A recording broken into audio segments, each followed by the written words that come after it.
But Turks,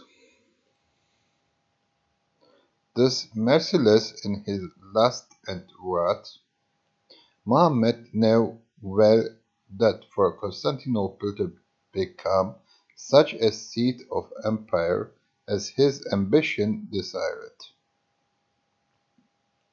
it was necessary that the mass of the Greek population which had escaped death and captivity during the sack of the city should be encouraged to remain there, and to be orderly and industrious subjects of their new master. The measures taken by him with this design attest the clear-sighted statesmanship which he possessed. Constantine had alienated his subject from him by confirming to the Latin Church. Mohammed now gratified the Greeks, who loved their orthodoxy for more than their liberty, by installing a new patriarch at the head of the Greek Church and proclaiming himself its protector. This was on the 1st of June, only 10 days after the storm. He then, by solemn proclamation, invited all the fugitives to return to their homes, assuring them of safety and encouraging them to resume their former occupations. A formal charter was afterwards granted by him, which declared the person of the Greek patriarch inviolable and exempted him and the other dignitaries of his church from all public burdens. The same document assured to the Greeks the use of their churches and the free exercise of their religious rites according to their own usages. But the Greek population of Constantinople had been long declining, and even before its suffering in the fatal siege had been far inadequate for the vast space occupied by the buildings. The contents of this character, which had been destroyed in a fire, were solemnly proved in the reign of Selim I by an old Janissary who had been at the taking of Constantinople van Hammer. Mohammed therefore sought other modes of replenishing the city. Thousands of families were transplanted to the capital from the various parts of his empire, and throughout his reign, at every accession of territory that he made, he colonized his capital with portions of his new subjects. Before the close of his reign, Constantinople was again teeming with life and activity. But the Greek character of the city was merged amid by motley crowds of Turkomans, Albanians, Bulgarians, Serbians, and others, who had repaired thither at the Sultan's bidding. The vision of Ottoman was now accomplished, and Constantinople had become the central jewel in the ring of Turkish empire. The capture of that city closes the first of the 7 periods into which von Hammer divided the Ottoman history. The first period consists of 150 years of rapid growth from the assumption of independent sovereignty by Ottoman to the consolidation of the European and Asiatic conquest of his house by the taking of Constantinople. The second is the period of the further growth by conquest until the accession of Suleiman I in 1520. The third is its period of meridian ascendancy under Suleiman and Selim II from 1520 to 1574. The fourth is the commencement of its decline under Amurad III, 1574, to the epoch when the sanguinary vigor of Amurad from 1623 to 1640 restored for a time its former splendor.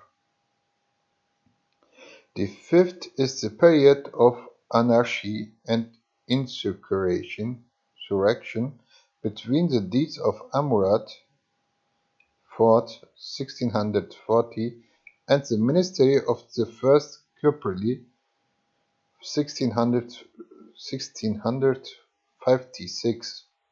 The sixth is the period of new energy given to the empire by men of the family of Kupreli from 1656 to the calamitous war with Austria, which was closed by the Treaty of Karlowitz in 1688. Then comes the seventh period, one of the accelerated disaster and downfall, the 1763, when the Treaty of Kainarji with Russia confirmed its humiliation.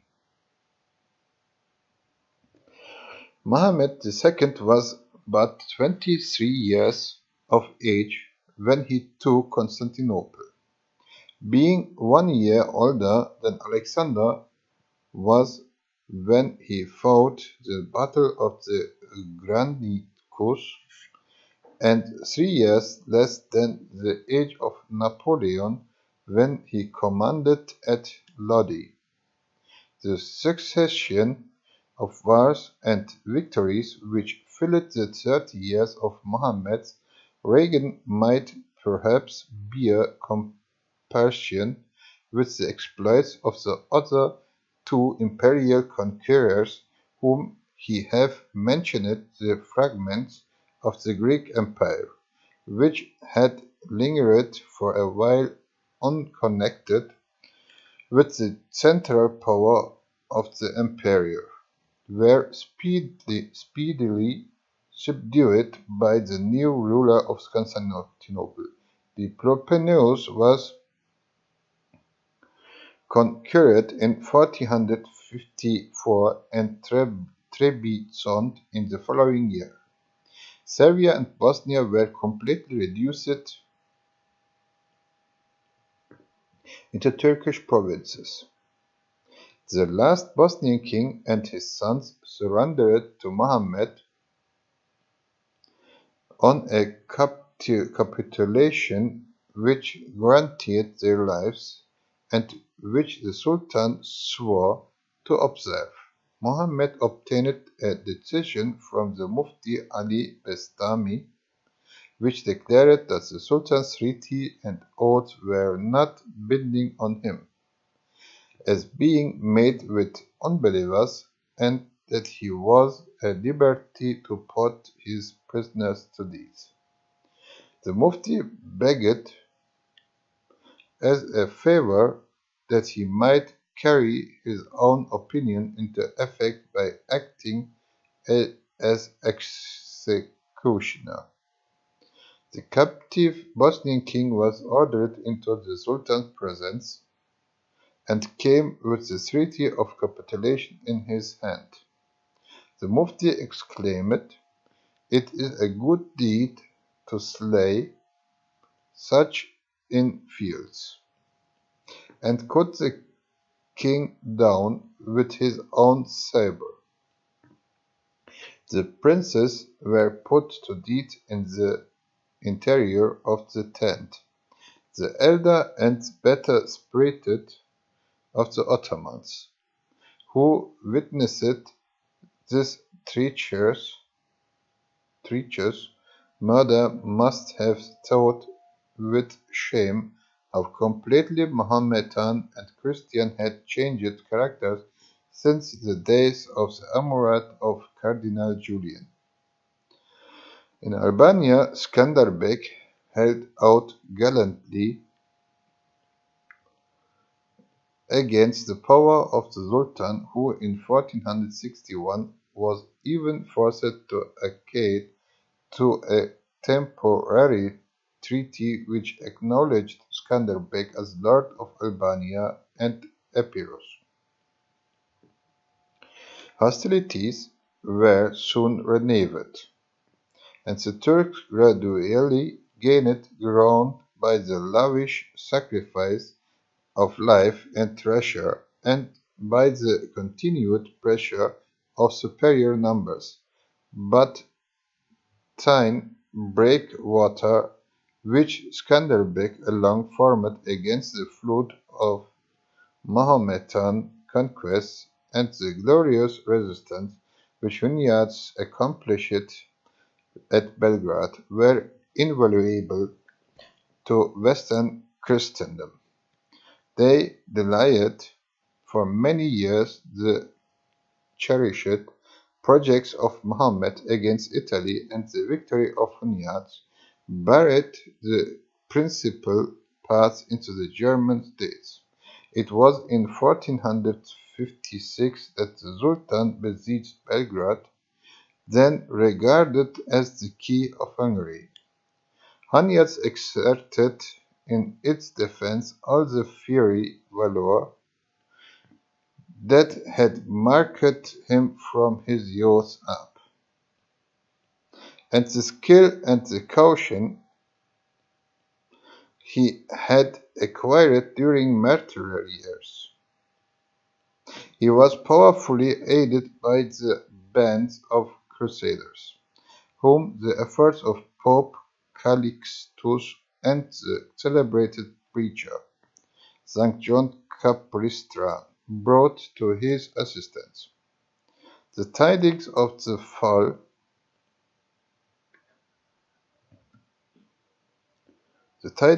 fall of Constantinople had filled Western Christendom with shame, indignation, and alarm.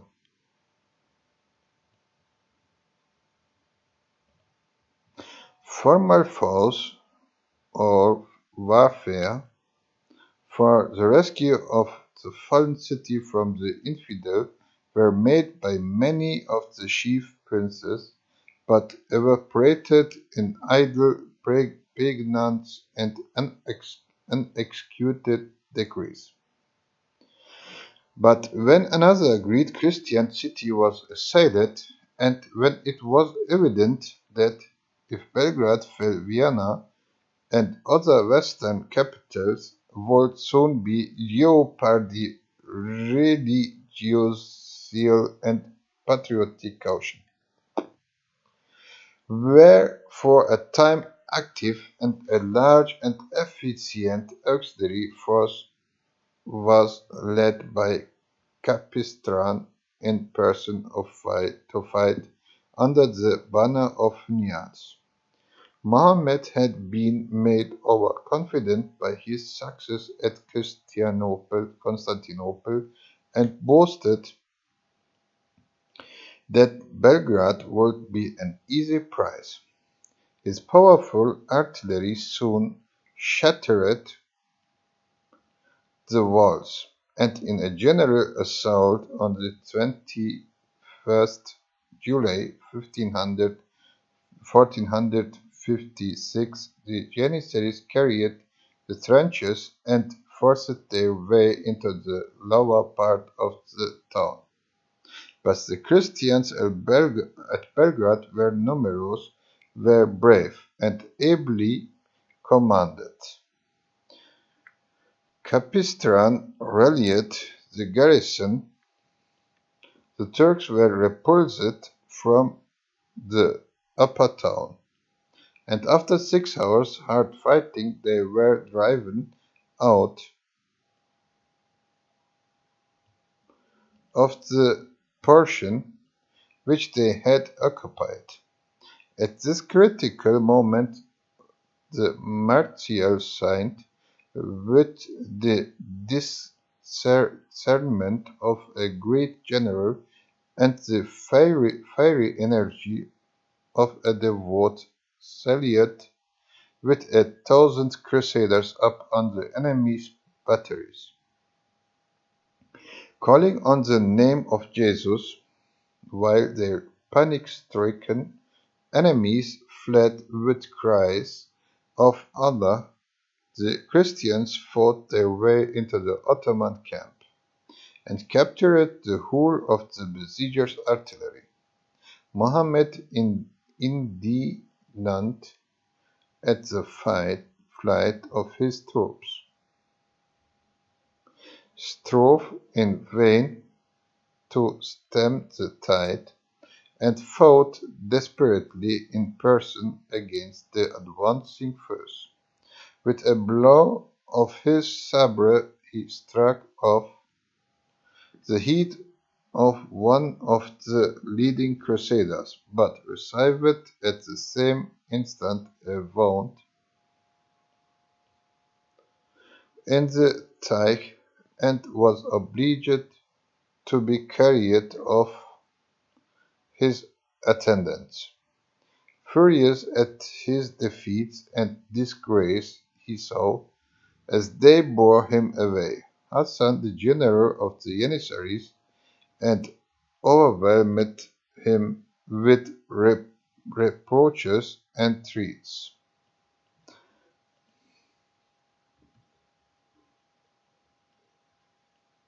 Hassan replied that many of his men were slain, and that he would no longer obey the word of command.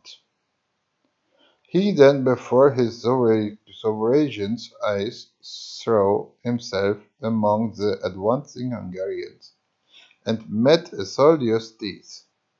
The Sultan's horse guards checked the further pursuit of the Christians, and secured the threat of their wounded master. But 300 cannons and the whole of the Turkish military stores were captured, and 25,000 of Mohammed's best troops had fallen. Hunyad did not long survive this crowning triumph of his gallant checkered career. He died at Belgrade 20 days after the flight of Mohammed from before the walls, and the other hero of the defense, to whom even more than to Hunyad's the Christian victory was due, died also in the October following. John Capistran was canonized by the Pope, and there are few saints in the long Romish calendar whose names Christendom has worthier cause to venerate. In Asia, Muhammad's arms were more uniformly successful.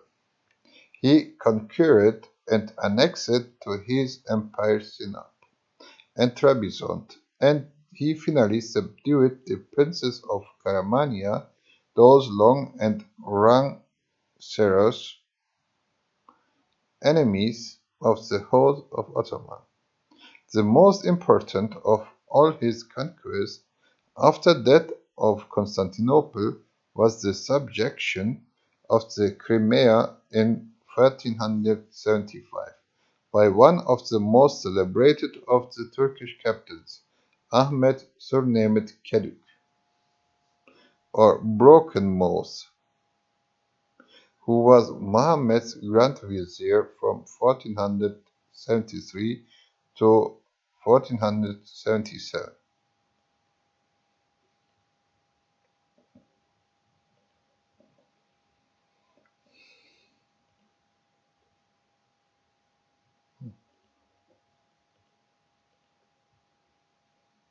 The